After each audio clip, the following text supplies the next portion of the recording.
Been a few months since I've been able to visit the pond, but this is what it looks like now. The plants around it have absolutely exploded from the last time I was here. I think in the last video I had chives that I planted that came up to my knee. Well, this one right behind me is taller than I am, so things have been growing. I haven't touched anything here. I haven't planted anything from the last time. This is all natural, which I said in the first video. I kind of just want to let nature do its thing. And there's a great diversity of plants here that I didn't even have to put in. There's milkweeds growing, there's grasses, there's geese. Geese aren't growing, but geese are flying over now. You could probably hear them in the video, but I don't know if I should even keep talking. Blame the geese for making me lose my train of thought. But anyways, there's a bunch of things that have been growing. Like this really tall one is Jerusalem artichoke, which creates a little bulb under the ground. And it looks like skunks have been digging up the bulbs and eating them. So the pond is providing water and it's also providing food nearby, which is excellent. All the plants that I put in, like the salix trees, the willow trees, the bulrushes, and now there's even cattails growing. Those are all growing really nicely. So before the geese come back, I'm going to let you know what I'm doing over the next couple of days.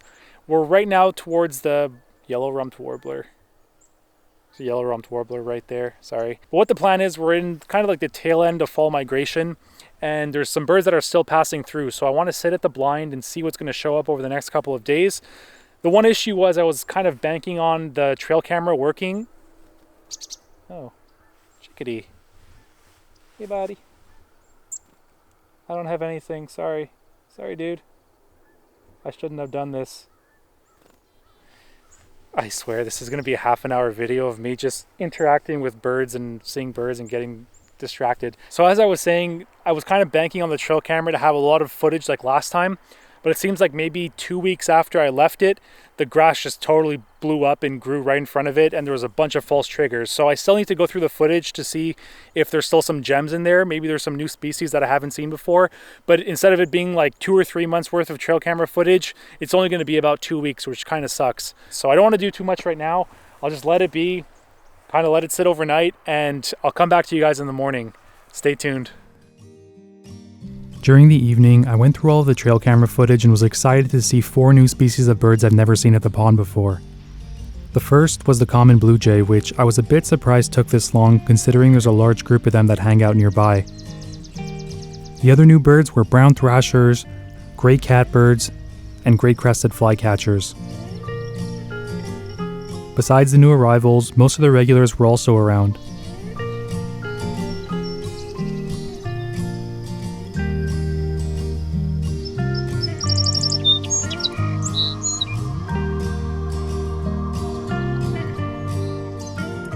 During the nesting season, it was nice to see birds with beakfuls of insects to bring back to their young. Time away from the nest gives the adults some much needed peace and quiet, but oh how things changed just a few days later.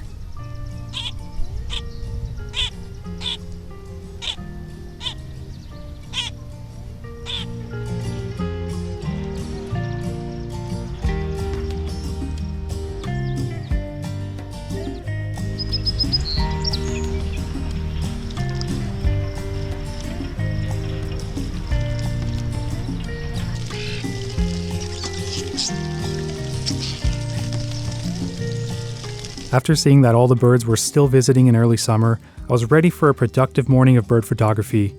Or at least what I thought would be a productive morning of bird photography.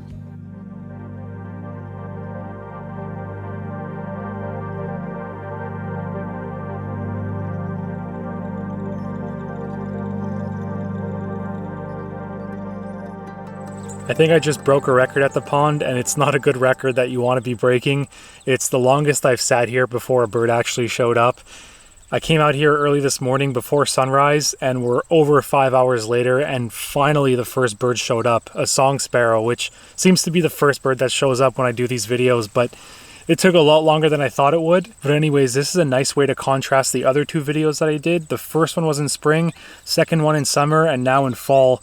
And it seems like fall seems to be the least productive, which makes sense because the days aren't as warm as they were in summertime, and also it's not as dry. When I did the last video, it was so dry around here that this was likely one of the few water sources for the birds.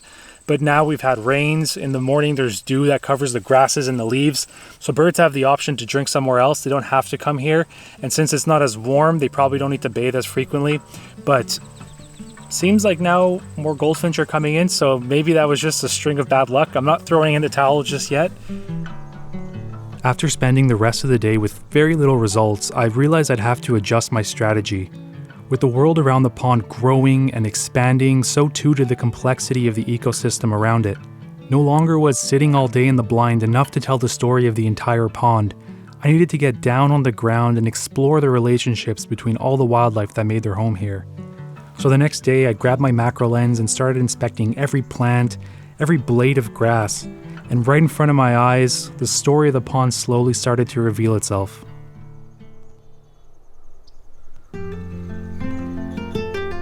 On these fall mornings, there's a coolness in the air and a quietness around the pond. The colder weather forces insects to stay put or to move very, very slowly until the day warms up. Nearby, in some of the taller trees, a small mixed flock of migrating birds are taking advantage of these slow-moving insects. Eastern phoebes passively scan the forest, waiting for any unfortunate insect to present itself, while ruby-crowned kinglets are little balls of energy that are actively searching for anything that moves. The yellow edging on the feathers is one of my favorite characteristics on these kinglets. However, this one sporting a spiderweb crown instead of the typical ruby crown may be a new favorite. Yellow-rumped warblers are also migrating alongside the phoebes and kinglets. Back at the pond, this new arrival temporarily uses one of my willow cuttings as a perch. Many small flying insects are attracted to the reflectiveness of the water, so hunting here can be very successful, especially for one of the most fierce and dangerous ambush predators at the pond, a jumping spider. Jumping spiders eat a variety of insects and smaller spiders, often watching them from a distance with their large, sharp eyes, waiting for the perfect moment to jump and capture their unsuspecting prey. But jumping can be dangerous, especially so close to the water where other predators are waiting below. As a safety measure, jumping spiders will always keep a small line of webbing handy. So if a jump fails, they can simply climb back up and try again, and they don't become somebody's lunch. I call it the built-in bungee cord. Nearby, other spiders are using their webs a little differently. Between the growing cattails, this spider has successfully captured a fly. For a small spider, this is a pretty nice meal. But just a few feet away, a fly this size doesn't garner much attention from a much bigger spider. These banded garden spiders prefer larger prey. The answer to what they're waiting for lies directly below their webs, which is sort of acting as an exoskeleton graveyard of one of the more abundant prey items at the pond, the grasshopper. The presence of grasshoppers means that the area can house a number of larger predators. Praying mantises are ambush predators that blend perfectly into the grasses that surround the pond.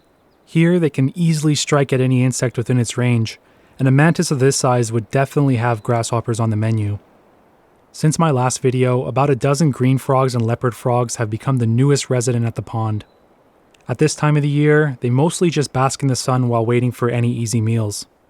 Flies are a great food source for the frogs and other wildlife at the pond. They're also experts at pollination and are considered to be among the world's most important pollinators. Which might be a surprise to some because when we think of pollinators, we often think of beautiful bee species or striking butterflies like this monarch butterfly. This one has spent the night in the amaranth plant and is now waking up for the day. Recently, the rich colors of summer have been draining away with the cold weather, which makes the bright colors and contrasts of this monarch really stand out against the environment. Their life cycle is tied to the milkweed plants, and there are a few of them that grew around the pond during the summer. At this time of the year, the milkweed pods have dried and opened, and these light fluffy seeds will take to the wind to find a resting spot for the winter. But it's not only the monarch butterflies that are using the milkweed plants. In order to get to the seeds from the different perennial sunflowers growing around the pond, mice have actually been using this milkweed plant as a ladder. Each flower head contains dozens of dried seeds which are highly sought after during the fall. American goldfinch rain down from the sky to sample all the different seeds.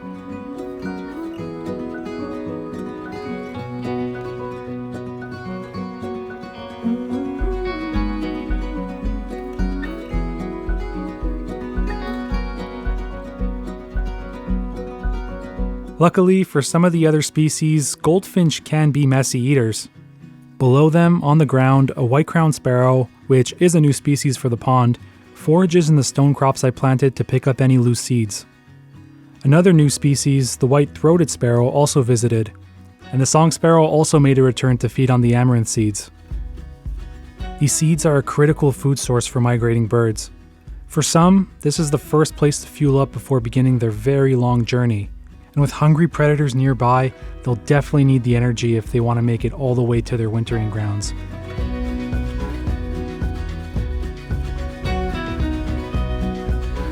It's amazing to see how the pond has evolved over the past few months.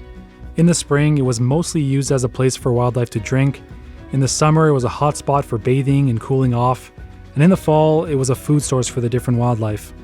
With winter on its way, I'm hoping next spring will bring bigger and better wildlife projects. But for now, before I go, I'd just like to thank the sponsor of this video, Skillshare. Skillshare is an online learning community with thousands of inspiring classes for creatives. Their classes cover a ton of topics ranging from photography, videography, editing, lifestyle, freelancing, and much more.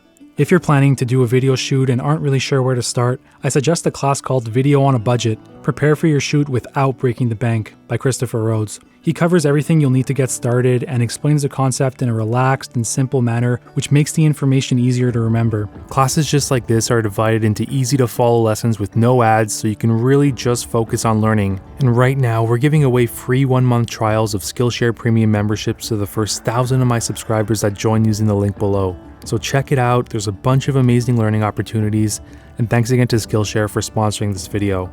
I'll see you in the next one. Happy birding.